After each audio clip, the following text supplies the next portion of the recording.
Guys നോക്കും, ഷാർജയിൽ മഴ പെയ്ത് വെള്ളക്കെട്ടുകളിൽ ഭക്ഷണ സാധനങ്ങൾക്ക് ബുദ്ധിമുട്ടുന്നവർക്ക് ICF ഷാർജ പ്രവർത്തകർ വെള്ളവും ഫുഡും കാര്യങ്ങളൊക്കെ ആയിട്ട് ഇങ്ങനെ പോവുകയാണ്.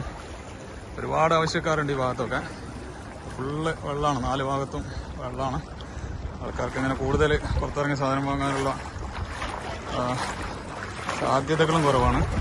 ഇത്തരക്കാരിലേക്ക് വെള്ളം കാര്യങ്ങളൊക്കെ ആയിട്ട് നമ്മുടെ ടീം പോവുകയാണ്. മാക്സിമം നമ്മൾ കൊണ്ടാകുന്ന രൂപത്തിലുള്ള കാര്യങ്ങൾ നമ്മൾ ചെയ്തു കൊടുക്കുന്നുണ്ട്.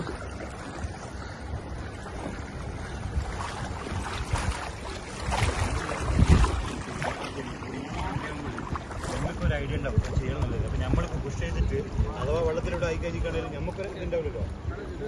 അത് കമ്പനിയുണ്ട് പൊട്ടി കഴിഞ്ഞിട്ടാണെങ്കിൽ നമ്മളൊന്നും പെട്ട് കാര്യം നമ്മൾ ആ